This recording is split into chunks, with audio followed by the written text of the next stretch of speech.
Empezamos con Robert Venturi y Dennis Scott Brown, que son quizá los que inauguran este periodo postmoderno en la arquitectura, con dos importantísimos libros, que son los libros que veis en la imagen. El primero, Complejidad y contradicción en la arquitectura, publicado en 1966, y el segundo, Aprendiendo de Las Vegas, publicado en 1972. Son libros sencillos de leer y bastante interesantes, y que son imprescindibles para comprender la arquitectura de la época. Lo primero que hay que mencionar es que muchas de las propuestas que empiezan a nacer a finales de los 60 y a principios de los 70 deben su nacimiento al desarrollo en Estados Unidos de un nuevo tipo de facultad de arquitectura o de universidad de arquitectura, donde el trabajo técnico y la investigación, el trabajo teórico y la investigación cobran una especial importancia que no tenían hasta entonces. Vemos en las universidades americanas escribirse muchísimos libros por parte de autores como Kevin Roach, Charles Moore, Colin Rowe, Vincent Scully, Charles James, Norbert Schulz, etc.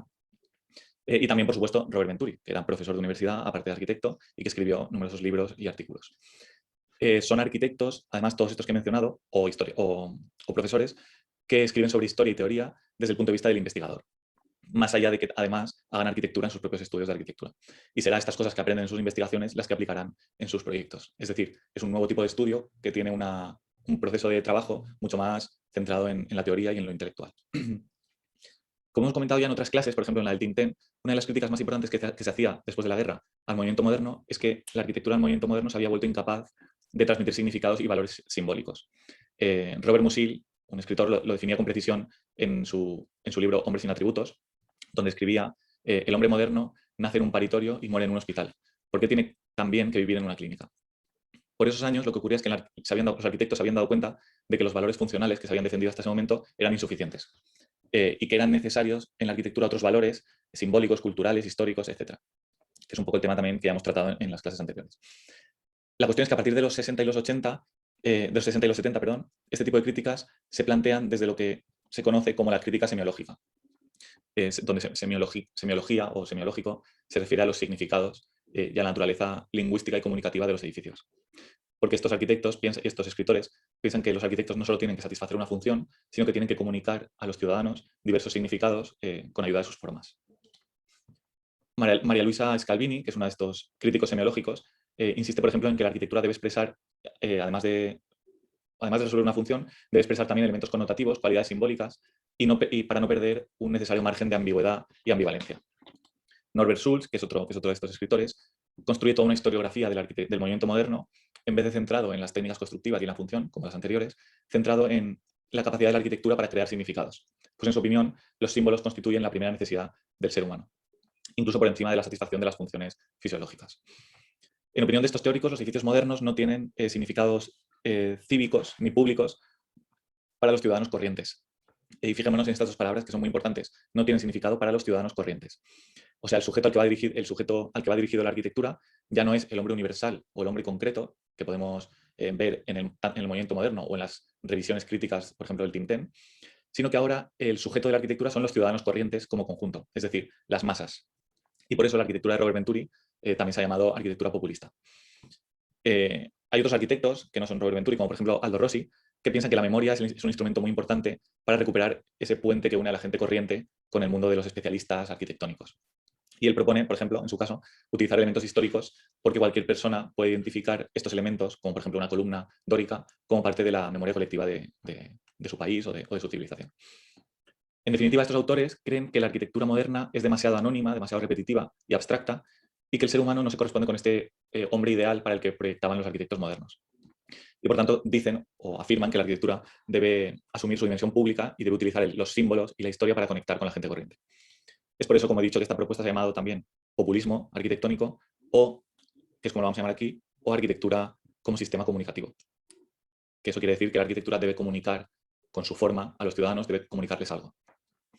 Y además, esta idea de la arquitectura como sistema comunicativo es especialmente importante cuando hablamos de estos arquitectos, Robert Venturi y Dennis Scott Brown, que trabajaron específicamente esta cuestión de cómo la arquitectura comunica significados a los ciudadanos.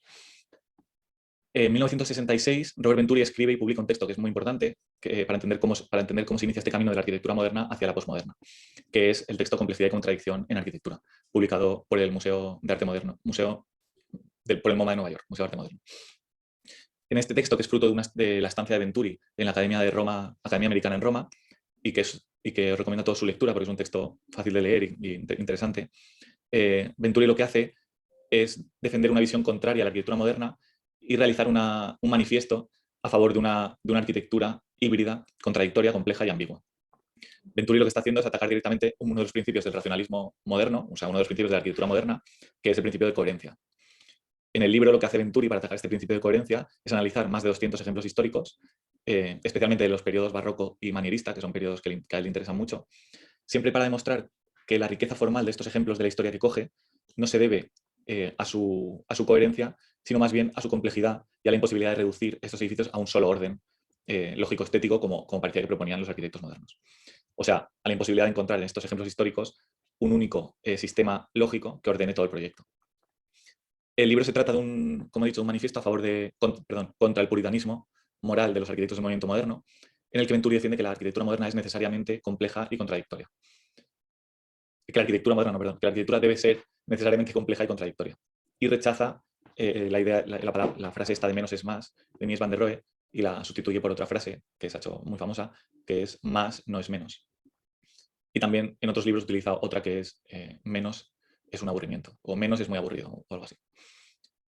Para Venturi, que se definiría años después él mismo como arquitecto posmoderno, la posmodernidad implica la superación del movimiento moderno para no caer en el formalismo de este estilo internacional. Porque en su opinión el movimiento moderno había caído en el formalismo y lo que hacía era cambiar el ambiente existente y a los usuarios en vez de intentar comprender y revalorizar a los usuarios verdaderos. Y por el contrario, Venturi apuesta por un elogio de la realidad.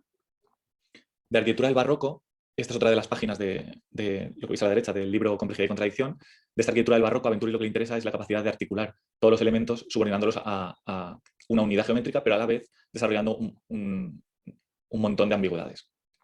Así que este libro de Complejidad y Contradicción lo que hace es explorar paso a paso toda una serie de temas para enfatizar las complejidades y contradicciones de la mejor arquitectura de la historia. La ambigüedad y la dualidad, la capacidad de los elementos de expresar varios significados o tener varias funciones, la utilización de un orden y a la vez la transgresión de ese orden, los lugares intermedios, etc. Y Venturi, como he dicho ya, hace esta defensa de estas ideas, siempre apoyándose en ejemplos históricos del manierismo, el barroco y el rococó. Pero por otra parte es interesante que en este libro Venturi no termina de abandonar el proyecto, la arquitectura moderna, porque de hecho muestra admiración por muchos arquitectos modernos como Louis Kahn, Saarinen, Aldo van Eyck y en especial por la obra de Alvar Aalto y Le Corbusier. Venturi también toma de referencia al escritor británico T.S. Eliot y quería, antes de pasar a ver unas pocas obras de Venturi, quería leer una de las citas que Venturi utiliza de este escritor británico en su libro de Complejidad y Contradicción. La cita dice así: la tradición es una cuestión con un significado muy amplio. No se puede heredar, y si se quiere hay que obtenerla con una gran labor. La tradición implica, en primer lugar, el sentido histórico, que podemos considerar indispensable para cualquiera que quiera continuar siendo poeta más allá de los 25 años. Y el sentido histórico implica una percepción no solo del pasado como pasado, sino del pasado como presente. El sentido histórico obliga a un escritor a escribir no solo con su generación en la sangre, sino con un sentimiento de que toda la literatura de Europa, desde Homero y dentro de ella toda la literatura de su país, tiene una existencia simultánea y compone un orden simultáneo. Este sentido histórico es lo que hace tradicional a un escritor, y es al mismo tiempo lo que hace que un escritor sea más consciente de su lugar en el tiempo, de su propia contemporaneidad. Vemos así aquí esta defensa de la historia y del sentido histórico y de la necesidad de conocer todos los proyectos de la historia. En resumen, Complejidad y Contradicción, y esas son algunas páginas del libro, es un manifiesto en favor de una arquitectura ambigua o equívoca, en el que Venturi nos explica que él prefiere los elementos híbridos a los puros, los integradores a los excluyentes, los redundantes a los sencillos, que prefiere la vitalidad frente a una unidad transparente y prefiere la riqueza de significados. Venturi lo que no quiere es tener que elegir entre una cosa o la otra, como en su opinión habían hecho los arquitectos del movimiento moderno cuando defienden esa pureza formal, sino que él quiere hacer esto y también lo otro. Es decir, quiere hacer tanto lo que hacen en el barroco como lo que hacen en el Renacimiento. Por eso cambia esta frase de Mies van der Rohe y escribe que más no es menos, defendiendo una actitud que es contraria a la simplificación de la modernidad, porque en su opinión el funcionalismo lo que nos conduce es a la desolación y al agotamiento. Podemos decir que esto supone un paso de una visión de la vida que podía ser la de principios de siglo, una visión de la vida esencialmente simple y ordenada, a una visión de la vida como algo más complejo e irónico, que lo que lleva a una glorificación de lo vulgar, como ahora veremos con el libro de Aprendiendo Las Vegas. Y es por eso que la propuesta de Venturi normalmente se identifica o se relaciona con la sociedad de consumo norteamericana de los años 50 y 60 y con la música pop y el arte y el pop art, o el arte pop, como por ejemplo de Andy Warhol y personajes, artistas de este tipo. De todas formas, como he dicho, este libro de Complejidad y Contradicción no abandona aún por completo el pensamiento moderno, porque hay ejemplos de Le Corbusier o de Alvar Aalto, etc. ¿vale? O sea que no podemos decir, esto es importante, no podemos decir aún que es que complejidad y contradicción en la arquitectura defienda una arquitectura postmoderna, porque de hecho el término de arquitectura postmoderna aún no existía, aún nadie lo había utilizado. Al final del libro de este libro de complejidad y contradicción, Venturi incorpora una serie de proyectos propios como ejemplos de eso que él defiende para la arquitectura. Por una parte está este proyecto, que es el proyecto de Person House en Chestnut Hill, terminado en el 59, que como vemos tiene unos volúmenes puros, una iluminación cenital, etcétera, y muestra bastante influencia de Louis Kahn, que es uno de los... Bueno, Venturi estudió en la misma universidad que Louis Kahn daba clase y se le supone uno de sus discípulos, aunque Venturi lo que hizo después nada tiene que ver con lo que hizo Louis Kahn. También al final del libro incorpora este proyecto, que es más interesante que el anterior. Es un proyecto para una casa para su madre, que se llama Varina Venturi, terminado en 1962.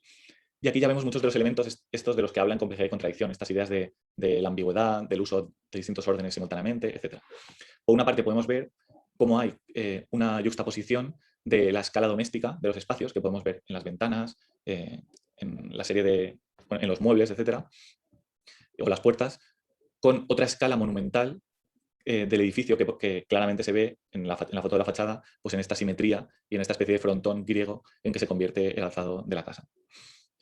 Pero esta supuesta simetría, tan fuerte, esta simetría monumental, lo que viene es negada en todos los detalles de la casa. Por ejemplo, vemos claramente que en la foto de la fachada hay un eje en el centro de simetría, pero las ventanas a los dos lados de ese eje no son iguales. Esta es la ambigüedad y complejidad y contradicción que defiende Venturi. La inclusión de un orden de simetría, pero a la vez su transgresión, por ejemplo, en este caso con las ventanas o con todos los espacios interiores, porque si vemos la planta, la casa no es en absoluto simétrica. También vemos en la casa detalles como el uso de molduras o elementos decorativos que él defiende como parte importante de la arquitectura y que, por ejemplo, los arquitectos modernos rechazaban claramente. Y por último también vemos esta complejidad de los distintos espacios de la casa, que ya no están como separados claramente unos de otros, sino que muchos de los elementos se van mezclando e interconectando, como por ejemplo en la fotografía de la esquina abajo derecha vemos la chimenea, que es una chimenea que atraviesa toda la casa y se ve en el exterior, pero que esa chimenea a la vez es la escalera. Es decir, la escalera y la chimenea son dos elementos que se mezclan. Esto para un arquitecto moderno habría sido algo muy extraño, porque la arquitectura moderna más bien pretende, como he explicado antes, una claridad de la lectura, es decir, un proyecto en el que se identificase el elemento chimenea como algo distinto al elemento escalera. Pero en este caso los elementos se confunden unos con otros. Otro de los proyectos que está al final del libro es la Guild House, terminada en el 63, que sí que si nos fijamos en la planta tiene una resolución puramente funcional, un pasillo con unas escaleras, con unas habitaciones, pero a la vez tiene un orden clásico con un eje de simetría también muy duro que se ve claramente en la fachada. O sea, tenemos por una parte una planta funcional casi hecha por un ingeniero, donde está muy clara la estructura, etcétera, todo muy modulado y muy claro, pero por otra parte esta fachada casi neoclásica que tanto sorprendió a todos los arquitectos de la época, en la que incluso marca la división entre el basamento del edificio, el cuerpo y la parte del ático superior con esa curva. También además este es un proyecto importante porque es la primera vez que Venturi utiliza un rótulo, como vemos el rótulo este de Guild House, como mecanismo de pop art. Y analizaremos, bueno, este edificio será uno de los que analizaremos después de la charla. Por último, otra de las propuestas primeras de Venturi es esta propuesta para el concurso de una fuente en Fairmount Park, en Filadelfia, terminada en el 64, que reúne todos los ingredientes futuros del equipo de Venturi. Por una parte, la interpretación histórica de una fuente romana, barroca romana, pero también la utilización de un objet trouvé, como por ejemplo en la obra de Duchamp, del artista Duchamp, y el recurso, por supuesto, a la ironía. Bien, a principios de los 70, en 1972, Dennis Scott Brown y Robert Venturi publican un libro que es, si cabe, más importante que el anterior, que se llama, titulado Aprendiendo de Las Vegas. Este libro es el resultado de un proceso de investigación realizado por los dos arquitectos junto a sus alumnos, en el que habían analizado la calle principal de Las Vegas, lo que en inglés se conoce como el Main Street de Las Vegas. Este libro se presentó como un tratado de simbolismo en la arquitectura. Learning from Las Vegas, o Aprendiendo de Las Vegas, es un análisis, ellos dicen, sin prejuicios, con la mente abierta, de un nuevo tipo de forma urbana, que es esta calle principal de Las Vegas, que estaba emergiendo en toda Europa y en toda América, y que era radicalmente diferente de lo que se conocía hasta entonces como un urbanismo normativo. Este nuevo tipo de forma urbana viene representado en la calle principal de una ciudad como Las Vegas, donde vemos pues, una calle fundamentalmente para tráfico rodado, y luego todos los edificios, en vez de intentar construir esa calle o hacer que esa calle sea más agradable, lo que hacen simplemente es intentar, por medio de letreros y otros mecanismos, como por ejemplo este donut gigante, pues intentar llamar la atención. Es decir, el edificio no es tan importante, al final es un edificio cualquiera, casi un edificio prismático sin interés, y donde se pone el énfasis es en la construcción de este letrero para llamar la atención del que circula con su coche por esta autovía o por esta calle de tráfico rápido. Usando, estas son fotografías todas del libro, y ahí vemos también arriba a la izquierda a Denise Scott Brown y a Robert Venturi en fotografías en Las Vegas. Y usando este tipo de herramientas fotográficas y gráficas, por ejemplo, el plano que veis a la derecha es un plano con todos los letreros, todo lo que dicen, o sea, las frases que aparecen en los letreros ordenadas en la calle de Las Vegas. Y con estas herramientas lo que hacen es diseccionar las relaciones espaciales que se producen entre la calle, los edificios y los carteles de publicidad de Las Vegas. Y no lo hacen como un ejemplo vulgar o absurdo o equivocado, sino que lo analizan verdaderamente como un ejemplo del que ellos creen que se pueden aprender muchas cosas para la arquitectura. Es por eso que se dice, o he dicho antes, que Venturi y Scott Brown lo que hacen es una glorificación del mal gusto, o del gusto de las masas, por así decirlo. Ya he dicho antes que esta generación de arquitectos estaba muy preocupada por la arquitectura como un sistema comunicativo, o sea, porque los edificios adquiriesen significados intensos para las personas corrientes que pasan por delante de ellos o que pasan cerca de ellos. Según Venturi y Brown, en su libro Learning from Las Vegas, hay dos formas de hacer que un edificio sea comunicativo. Por una parte, que su forma exprese su función, como vemos, por ejemplo, en este edificio Pato, que la forma del edificio expresa directamente su función, o como él pone este edificio Pato, pero se puede poner también el ejemplo de un restaurante McDonald's que tuviese forma de hamburguesa, es decir, en su forma expresa la función, o también una catedral gótica, que en su forma expresa su función de elevación a lo espiritual, etc. Esa sería una forma. La otra forma de hacer que un edificio sea comunicativo es simplemente hacer lo que ellos llaman un tinglado decorado. O sea, que es lo que veis en el dibujo en la parte de arriba, a la derecha. O sea, un edificio normal, o bueno, un edificio vulgar, prismático, funcional, que luego tiene un rótulo gigante para llamar la atención y comunicar qué es o cuál es la función de ese edificio o qué se hace ahí dentro. Ellos llegan a afirmar en el libro que el rótulo es más importante que la arquitectura. De ahí que la forma arquitectónica, en su opinión, queda descompuesta en dos cosas. Por una parte, en una organización funcional, que simplemente lo que hace es resolver las necesidades de ese edificio. Si es un restaurante de McDonald's, pues el lugar donde se hace la cola y donde están las mesas. Y por otra parte, una imagen. Es decir, el edificio tiene que tener una organización funcional y una imagen. Y estas dos cosas, en opinión de Venturi, no tienen por qué ser coherentes una con la otra. Esto, por supuesto, para cualquier arquitecto moderno sería casi una traición o un desacato, ya que para el arquitecto moderno la forma debe estar completamente en coherencia con la función. No puede ser que el edificio tenga una función, resuelva una función y luego tenga una imagen con la que se comunique otra cosa que no sea esa misma función que está resolviendo. O sea, lo que hace Venturi es sustituir la importancia de la espacialidad, que es lo que es importante para los arquitectos modernos, por la importancia de la imagen y el simbolismo. Ya no importa que el edificio sea espacialmente interesante, sino solo importa que el edificio funcione y que signifique algo para los que lo ven desde fuera.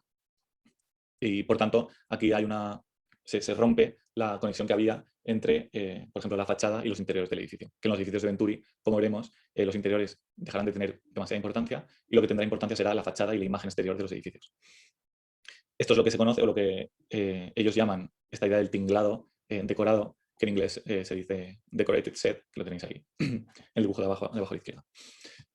Vale, así que vemos, como he dicho, por primera vez algo que sería totalmente inadmisible para cualquier arquitecto que se considerase un arquitecto moderno, que es la independización de la fachada, entendiéndola como algo que es totalmente ajeno al contenido funcional del edificio. En estos años en que Venturi y Scott Brown han propuesto esta idea del tinglado decorado, realizan un proyecto, que es este proyecto, un proyecto manifiesto, que es el proyecto del concurso para el National College Hall of Fame, terminado en el 67. Vemos que es una obra en la que el espacio funcional es un contenedor que se asemeja a una galería comercial, que tiene un pasillo, vemos las plantas, simplemente un pasillo con espacios de administración, de investigación, biblioteca, etc. Y esta pastilla que tiene un techo curvo es totalmente independiente de una gigantesca fachada que está apoyada contra esa pastilla, que es un muro gigante, con una pantalla electrónica que es un muro gigante, que es donde aparecen los distintos es un College Hall of Fame, pues aparecen las distintas personas que se quiere reconocer en el edificio. Así que el proyecto en realidad se parece, si vemos la sección, sobre todo, es como si fuese un anuncio enorme apoyado en un almacén vulgar y anodino. Vemos entonces que la arquitectura aquí se está convirtiendo en la cosa casi contraria a la arquitectura tal y como la defendía, por ejemplo, Adolf Loos, que es uno de los pioneros de la modernidad. Para Adolf Loos, la arquitectura está desnuda por fuera y es singular, cálida, confortable y comunicativa por dentro. En cambio, para Venturi y Scott Brown se trata de lo contrario. La arquitectura es una máquina funcional y anónima y anodina por dentro, que se convierte en una obra singular, comunicativa y pública solo por fuera. Bueno, lo que ocurre es que Venturi y Scott Brown no siempre proponen edificios así tan radicales de este tipo, como anuncios enormes, etcétera, sino que a veces también hacen proyectos que se pueden considerar más racionalistas, como por ejemplo este concurso para el edificio de matemáticas de la Universidad de Yale, terminado en el 69.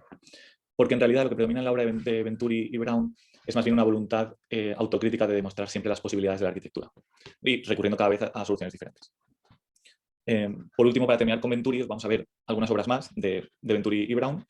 En primer lugar, por ejemplo, está Western Plaza en Washington, terminada en el 77, que lo que hace es reproducir a escala pequeña el plano entero de la ciudad, como si fuese un plano de fondo y figura de urbanismo. Vemos las manzanas sombreadas en gris y todo lo que es blanco pues son las calles. E incluso construye el Capitolio a escala pequeña en la plaza. Por otra parte, este patio Franklin, terminado en el 72, que sirve de entrada a un museo y que configura una estructura vacía que lo que hace es un poco recordar a la imagen arquetípica que todos tenemos en la cabeza de lo que es una casa con sus chimeneas. Vemos que en estos dos proyectos claramente Venturi recurre a formas simbólicas como el Capitolio o como la idea de esta casa que un niño dibujaría que cualquier niño dibujaría en un papel cuando le dijes que dibuja una casa. Y también recurre al arte contemporáneo y a la ironía y la ruptura del orden. Esta es otra de sus obras de esta época, la Casa Brandt, terminada en el 71. Y ya para terminar con estos dos arquitectos, a finales de los 70 el equipo perfecciona y retoma esta idea del tinglado decorado o edificio anuncio para proponer una nueva idea que ellos llaman la idea de aplique. Con la idea de aplique lo que hacen Venturi y Brown es defender un tratamiento aplicado de las superficies de diseños, muebles y edificios, tomando como modelo estos papeles de pared utilizados en el Arts and Crafts, por ejemplo, por William Morris. Lo que hace estos arquitectos es siempre construir, como he dicho, edificios funcionales, convencionales, que luego se tratarán en su piel por medio de motivos florales o otro tipo, para insistir en sus efectos ópticos. Venturi dice que toma esta idea de John Ruskin, aunque esto es una cosa muy discutible, la idea de que lo que caracteriza al edificio es más bien su vestuario o su ornamentación y que la estructura del interior son un hecho simplemente constructivo o una cosa funcional de ingenieros. Como ejemplo de este proceso de proyecto tenemos este edificio de oficinas para el Instituto de Información Científica en Filadelfia, que vemos que es un edificio prismático, muy funcional y, como llevo diciendo bastante tiempo, anodino o vulgar, que simplemente se recubre con cerámicas de colores para hacer que parezca más grande o más interesante. Y por otra parte, este edificio, también el Salón de Exposiciones de Productos Best, que es un edificio con aspecto de centro comercial, recubierto con gigantescos motivos florales, de forma que el edificio entero se asemeja como una enorme caja de regalos, un enorme regalo recubierto con papel de regalos. En los 80, por otra parte, Venturi empieza a criticar a los posmodernos, aunque él se había considerado en principio un posmoderno, y se aleja un poco de ellos hacia un planteamiento más empírico y más radical. Con esta idea de aplique que estamos viendo, insiste en que lo que más agrada y gratifica de las formas o de los edificios es su carácter convencional y su tratamiento superficial, en un intento de superar la separación entre el arte comercial que configura todos los objetos de nuestra vida cotidiana y la cultura de las élites. O sea, una vez más, es un intento de desarrollar una arquitectura populista para las masas, para el pueblo, etc. Kenneth Frampton, el historiador, afirma que este culto a lo feo y lo corriente de Venturi y Scott Brown llega a ser indistinguible de las consecuencias de la economía de mercado. Que los autores se ven obligados a admitir que la superficialidad del diseño arquitectónico en una sociedad que está solo motivada por impulsos económicos. En su opinión, hay un verdadero peligro en la obra de estos arquitectos de caer en la mercadotecnia y en la trivialización y la superficialidad. La arquitectura de Venturi y Scott Brown se convierte casi en un puro mensaje y una imagen, sin espacios, ni procesos, ni funciones, ni estructura, ni técnicas, ni nada más. Simplemente una pura imagen que se puede hacer una fotografía y mandarla en revistas, publicarla en revistas de arquitectura. Pero si vemos en estos edificios, ni siquiera estoy poniendo fotos de los interiores porque ni siquiera hay fotografías de los interiores, porque para Venturi los interiores no son tan importantes, es más importante la imagen, lo que el edificio comunica por fuera. O sea, lo que es importante es la fachada, al fin y al cabo. Esto lo que ocurre es que lo que provocó en la época es que la arquitectura americana o los arquitectos americanos ya no participasen tanto en los procesos de diseño funcionales y programáticos del edificio desde el principio, sino que fuesen simplemente un profesional que lo que hace es hacerte bonito, hacerte parezca bonito lo que el constructor o lo que el promotor quiere construir.